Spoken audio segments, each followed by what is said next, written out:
go.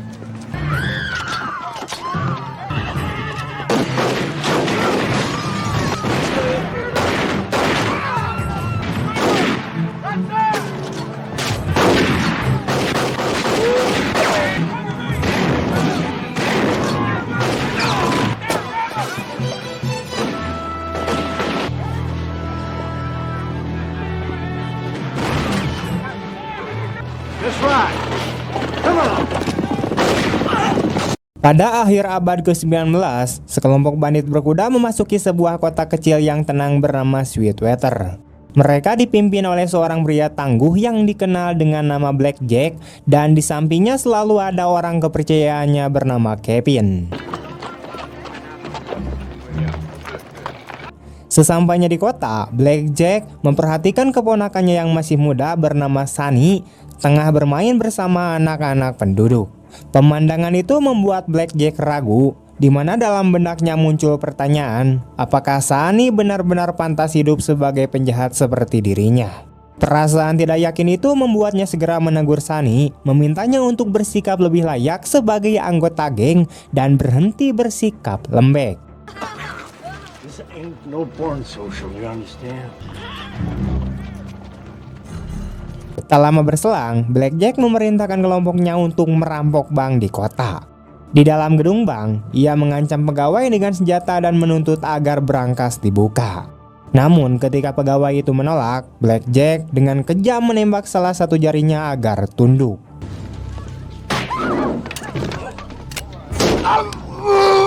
Sementara itu, di luar bank, Sunny yang berjaga mulai memperhatikan seorang wanita penghibur bernama Dolly. Demi membuatnya terkesan, Sunny menunjukkan sebuah novel yang sangat ia kagumi, lalu meminta Dolly untuk membubuhkan tanda tangannya. Dolly yang dikenal berhati baik meskipun memiliki reputasi buruk tampak tersentuh. Tapi momen mereka tidak berlangsung lama karena pasukan keamanan kota segera datang. Salah satu anggota geng buru-buru memberitahu Black Jack bahwa pihak berwenang sudah mendekat. Dengan cepat, Black Jack mempersiapkan pelarian. Dalam kekacauan yang terjadi, Black Jack sempat menembak seorang warga kota yang dianggap mengancam keselamatan mereka.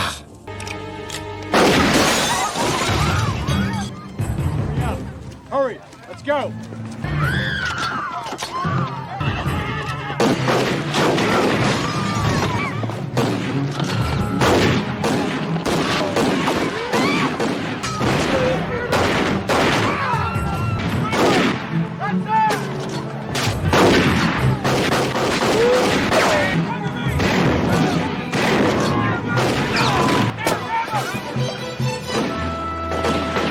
Di tengah baku tembak yang pecah, Sunny melihat bahwa Dolly terkena peluru nyasar. Ia pun segera berlari untuk menolongnya.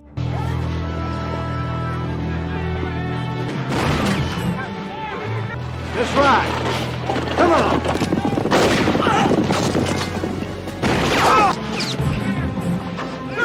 Di perjalanan, ia juga menemukan seorang anggota geng yang terluka parah.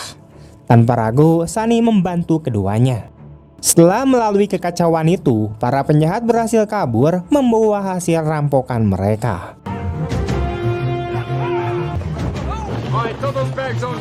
Ketika mereka merasa telah cukup jauh dari Sweetwater, Black Jack memutuskan untuk berhenti dan membagi hasil jarahan. Ia juga mengingatkan bahwa mereka sudah kehilangan beberapa orang dan perjalanan berikutnya akan semakin berbahaya. Ia menyadarkan mereka bahwa nyawa lain bisa saja melayang. Badger, yaitu kakak Black Jack yang saat itu tengah terluka cukup serius, tetap bersikeras melanjutkan perjalanan meskipun kondisinya buruk. Maka mereka pun meneruskan pelarian.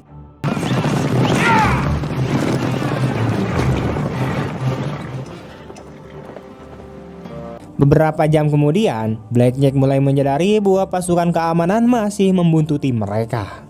Tidak ada waktu untuk beristirahat, mereka harus terus bergerak.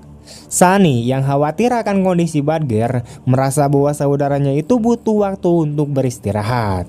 Tapi Badger tetap ngotot ingin terus melaju. Sayangnya, kekhawatiran Sunny terbukti benar.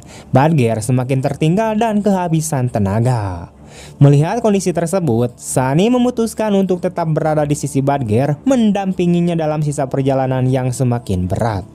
Esok paginya, karena kehabisan darah dan kelelahan, Badger terjatuh dari kudanya. Merasa ajalnya sudah semakin dekat, Badger memohon agar seseorang mengakhiri penderitaannya. Namun tak satu pun dari kelompok itu bersedia melakukannya. Saat kelompok meninggalkan mereka, Badger memanggil Sunny dan memberinya nasihat terakhir, di mana ia meminta Sunny agar meninggalkan kehidupan sebagai bandit dan mencari jalan hidup yang lebih baik, berbeda dari jalur kelam yang selama ini mereka jalani. Dengan napas terakhirnya, Badger meminta keponakannya itu untuk menembaknya.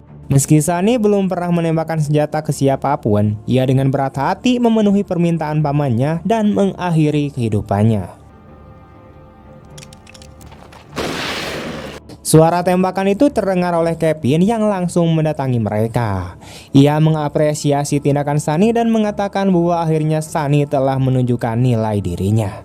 Namun tiba-tiba dari atas tebing terdengar tembakan lain. Rupanya pasukan keamanan masih terus mengejar dan salah satu pelurunya mengenai kaki Sunny.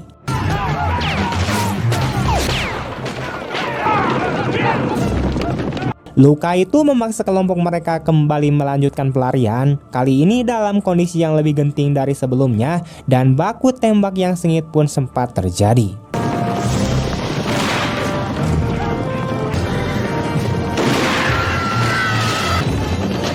Saat melarikan diri, seekor kuda yang membawa hasil rampokan kemudian tertembak. Blackjack sempat mempertimbangkan untuk mengambil kembali uang itu, tetapi Kevin dengan tegas menyarankan untuk meninggalkannya demi menghindari korban lebih lanjut. Akhirnya, pasukan keamanan menghentikan pengejaran mereka.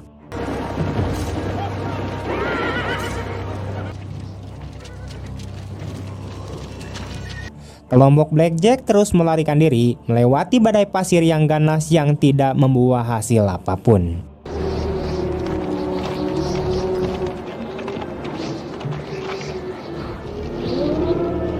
Setelah badai reda, mereka menemukan diri mereka berada di landscape hijau subur yang sangat menakjubkan. Saat menjelajahi hutan yang tak biasa itu, mereka menemukan seorang pria suku asli Amerika duduk di samping sebuah gerbang yang tampak tak memiliki tujuan. Tak lama kemudian, mereka menemukan sebuah kota kecil yang tenang. Saat mereka memasuki kota itu, penduduk memandang mereka dengan campuran rasa kagum dan waspada. Welcome to Refuge, strangers. Thank you, Sheriff. Problem is, we wasn't due to get paid till we delivered the herd to Sweetwood. We was moving our herd up from Chihuahua when Patches attacked. Sheriff setempat, seorang pria bernama Forrest, maju untuk menyambut mereka. Blackjack lalu mengarang cerita, mengklaim bahwa mereka adalah pengembala yang telah diserang oleh suku Apache dan kehilangan segalanya. Menunjukkan kemurahan hati yang luar biasa, Sheriff Forrest menyambut mereka, menawarkan tempat untuk beristirahat bagi kuda mereka, minum gratis di bar, dan kamar hotel tanpa biaya. Para penjahat terkejut dengan kebaikan ini, namun tidak melihat alasan untuk menolak. Blackjack kemudian meminta diarahkan ke kantor telegram, pura-pura ingin menghubungi pemilik ternak. Forrest menjelaskan bahwa kota mereka terputus dari dunia luar. Sebelum berpisah, Forrest menugaskan Deputi Glenn untuk membantu mereka dan meminta seorang wanita bernama Rose untuk membawa yang terluka ke dokter. Ia juga mengingatkan agar mereka tidak menggunakan kata-kata kotor di kota ini kecuali saat di bar. Saat Rose mengantar yang terluka, Sunny bertanya sudah berapa lama ia tinggal di sana. Rose menjawab dengan sangat rinci di mana dia telah tinggal 5 tahun, 1 minggu, dan 2 hari. Mereka kemudian disambut oleh Dr. Woods. Thinking what I'm thinking. Yeah, you notice he wasn't packing. Step inside, gentlemen. All right, you're next, son. Saat melihat Sheriff Forrest lagi, Blackjack merasakan keanehan seolah pernah melihat sebelumnya, namun tidak bisa mengingat di mana. Diam-diam ia memberitahu yang lain bahwa penduduk kota itu tidak bersenjata dan akan menjadi sasaran mudah. Sementara itu, Sunny juga merasa pernah melihat Dr. Woods sebelumnya. Sang dokter mengaku pernah tinggal di tempat yang disebut Sunny, tetapi jauh sebelum Sunny lahir. Kemudian Ross menanyai Sunny tentang berapa orang yang telah ia bunuh dan mengapa kelompok mereka yang mengaku pengembala hanya membawa sedikit tali. Sunny menolak menjawab, membuat Ross pergi. Tak tahan memendam, Sunny mengaku bahwa ia hanya membunuh satu orang, di mana itu seseorang yang memintanya sendiri. Ross sempat menoleh, terlihat terguncang. Sementara itu, Dr. Woods menunjukkan peluru-peluru yang ia keluarkan dari para pengembala itu kepada Sheriff Forrest. Peluru-peluru itu bukan jenis yang digunakan oleh suku Indian, membuat Forrest curiga bahwa kelompok ini bukan seperti yang mereka katakan. Namun demikian, Forrest menyatakan keinginannya agar mereka pergi dari kota dengan damai. About as much chance of that as a one-legged man and a... Getting out of this jackpot, I'm pinning it on Forrest. And maybe they'll drop us a little thank you note on the way out of town. Glenn tidak setuju dan ingin mengusir mereka, tapi yang lain mendukung keputusan Forrest. Malam itu, Sunny bergabung dengan yang lain di bar. Di luar, Blackjack bertemu dengan Woods dan memperkenalkan diri dengan nama palsu sebagai Jack Smith. Ia mengundang Woods untuk minum, tapi sang dokter dengan sopan menolak. Saat Woods pergi, Blackjack tak bisa menghilangkan perasaan bahwa ia mengenal dokter itu dari suatu tempat. Saat matahari terbenam, lonceng gereja kemudian berbunyi. Kelompok Blackjack memperhatikan warga kota berjalan menuju gereja, termasuk pemilik bar. Mereka menyebutkan bahwa kota ini sangat religius.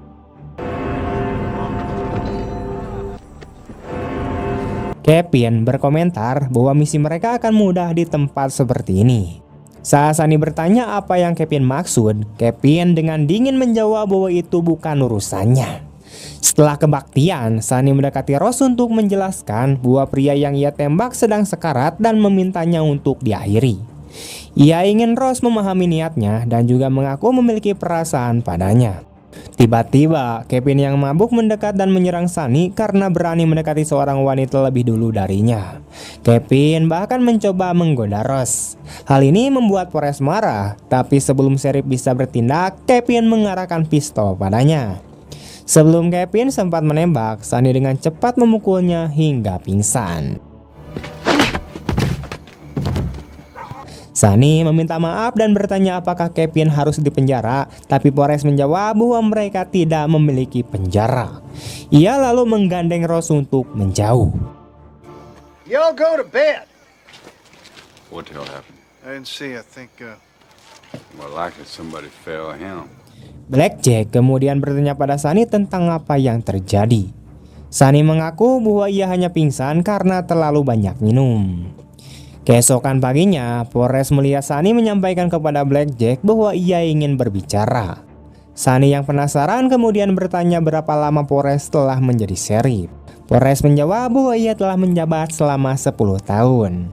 Setelah Forrest pergi, Sunny membuka novelnya dan sangat terkejut. Sheriff itu sangat mirip dengan Wild Bill Hickok, yaitu penembak legendaris yang tewas pada tahun 1876 saat bermain poker.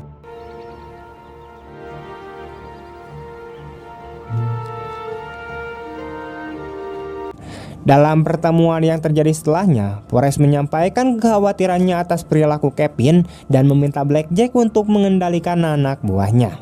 Blackjack ingin tahu siapa yang memukul Kevin, tapi Forrest mengklaim bahwa Kevin hanya mabuk dan mungkin jatuh sendiri.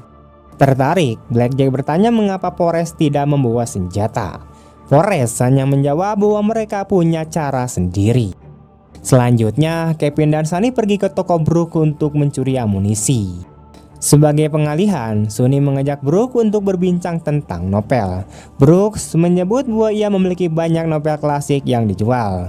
Saat itu, Sunny menyadari bahwa wajah Brooke mirip dengan Jesse James, yaitu penjahat terkenal yang dibunuh oleh gengnya sendiri tahun 1882. Brooks membantah kemiripan itu. Percakapan mereka kemudian terganggu ketika Kevin menjatuhkan barang saat menyembunyikan amunisi curian. Kevin kemudian membagikan amunisi curian itu kepada kelompok mereka. thank you, sir. Namun mereka melihat Brooks sedang berbincang dengan Forrest dan tampaknya ia menyadari pencurian tersebut.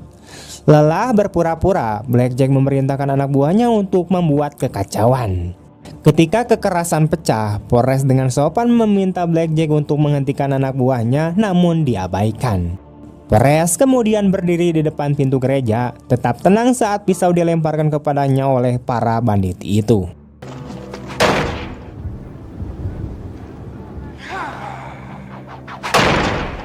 Saat penyerang ketiga bersiap melempar, kilat menyambar salah satu anak buah Blackjack hingga almarhum.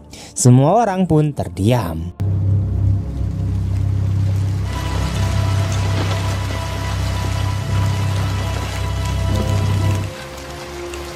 Penjaga gerbang kemudian datang dan membawa tubuh itu ke gerbang misterius di luar kota. Malam itu saat Sunny tertidur, ia terbangun oleh suara kereta kuda. Warga kota keluar untuk menyambut seseorang pendatang baru bernama Dolly. Sunny terkejut bukan main, yakin bahwa Dolly telah meninggal dalam pelukannya di Sweetwater. Namun kini ia berdiri dan tersenyum. Kusir menyerahkan mawar putih kepada Forrest dan berkata secara misterius bahwa ia akan segera pulang. Keesokan harinya, Sunny bersikeras bahwa Dolly telah meninggal. Dolly kemudian menyangkal dan mengaku bernama Api. Kecewa karena tak mendapatkan jawaban, Sunny menguji Dr. Woods dengan memanggil namanya. Reaksi cepat Woods seolah hendak mencabut senjata.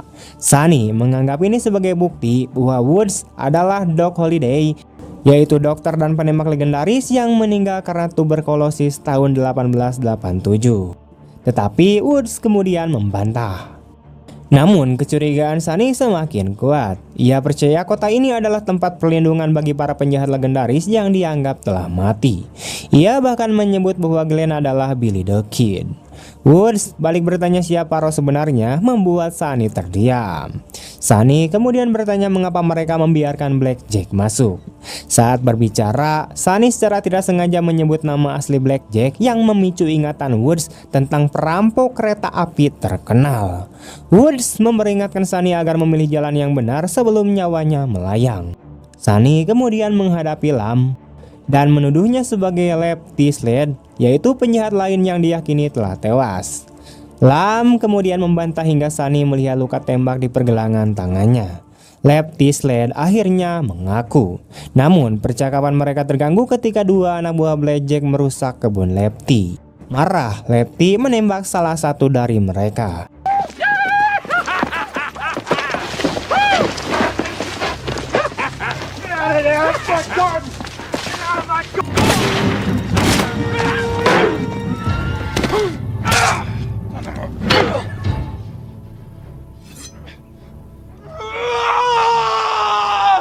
Namun segera setelah itu ia pun menyesal, berteriak dan menangis.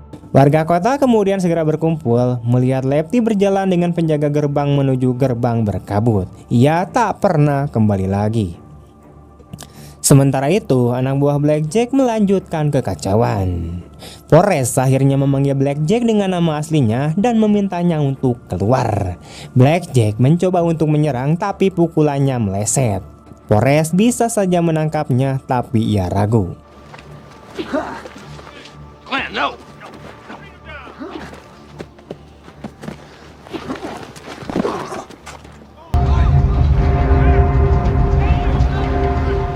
What the hell is that? Tiba-tiba gempa bumi mengguncang kota. Blackjack kehilangan rasa percaya dirinya. Ia mengumpulkan sisa anak buahnya.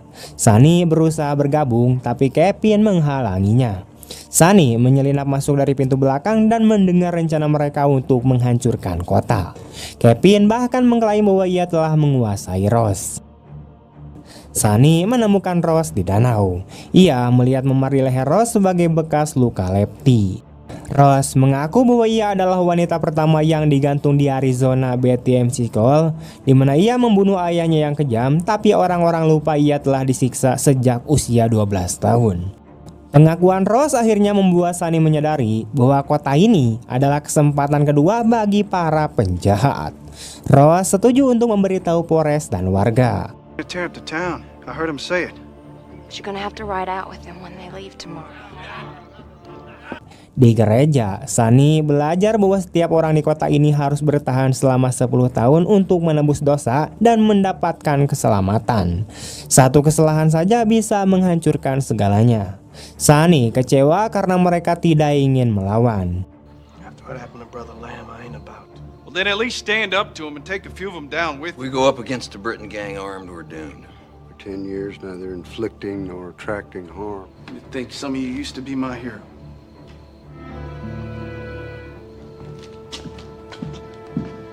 Saat ia mencoba pergi, Blackjack dan Kevin menyergap dan memukulinya. Warga kota hanya menyaksikan saja, tak ingin mempertaruhkan keselamatan mereka. Sunny kemudian terbangun di kantor Dr. Woods. Ross meyakinkannya bahwa ia masih hidup. Forrest meminta maaf dan Sunny bersumpah untuk melindungi kota. Yes, Sonny. It's too bad. Keesokan paginya, meski lemah, Sunny bersiap untuk menghadapi Blackjack, yaitu sepupunya sendiri, karena Sunny telah memilih jalan berbeda. Ross memintanya untuk lari, tapi Sunny tetap teguh. Forrest kemudian bergabung dengannya, terinspirasi oleh keberaniannya. Yang lain pun akhirnya mengikut. Woods mengingatkan Forrest bahwa ia hanya punya 5 jam lagi, tapi Forrest memilih untuk bertarung. Brooks dan Glenn pun mengikuti mereka. Sunny kemudian berdiri di sisi Billy the Kid, Bill Hickok, dan Jesse James. Blackjack memerintahkan anak buahnya untuk membakar rumah-rumah. Tapi Bill dan yang lainnya akhirnya mendekat. Kevin mencoba menyerang, tapi Hickok lebih cepat.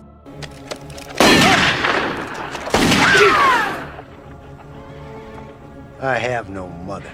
Penjahat lain mencoba menyerang dari belakang, tapi Doc Holliday menembaknya. The odds are getting better. Pertempuran sengit pun terjadi. Para penjahat akhirnya dikalahkan. Setelah suasana tenang, Ross akhirnya memeluk Sunny. Kevin marah dan kemudian menembaknya.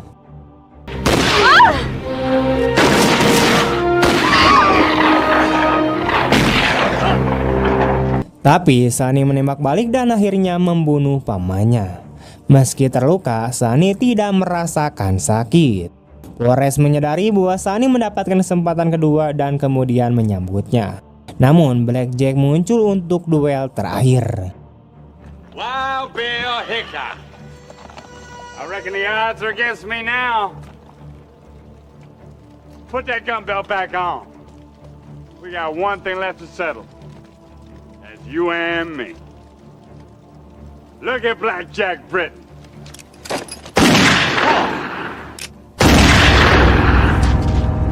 Forrest akhirnya menembaknya di kepala. Penjaga gerbang kemudian datang membuat tubuh Blackjack dan Kevin ke jurang api. Mereka menjerit kesakitan saat dilahap api.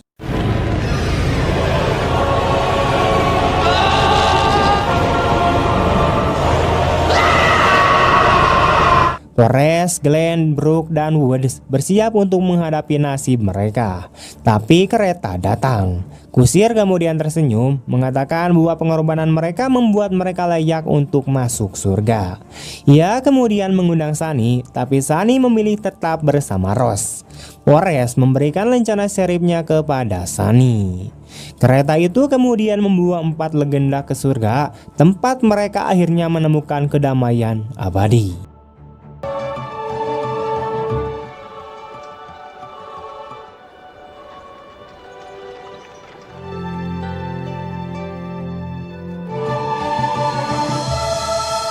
Tamat! Pesan moral dalam film ini adalah bahwa setiap manusia, seburuk apapun masa lalunya, tetap memiliki peluang untuk berubah dan menebus kesalahan-kesalahan beserta dosa-dosanya. Penebusan bukanlah soal menghapus masa lalu, tetapi tentang keberanian untuk memilih jalan yang lebih baik di masa depan. Kota misterius itu bukan sekedar tempat pelindungan, melainkan simbol dari kesempatan kedua, sebuah ruang bagi mereka yang mau memperbaiki diri, mengalahkan godaan, dan menebus dosa dengan perbuatan. ketaatan. Pengorbanan, keberanian, dan niat tulus untuk melindungi orang lain adalah jalan menuju keselamatan yang sejati. Dalam kehidupan ini selalu ada waktu untuk berubah, untuk melawan sisi gelap dalam diri kita dan menjadi pribadi yang lebih baik.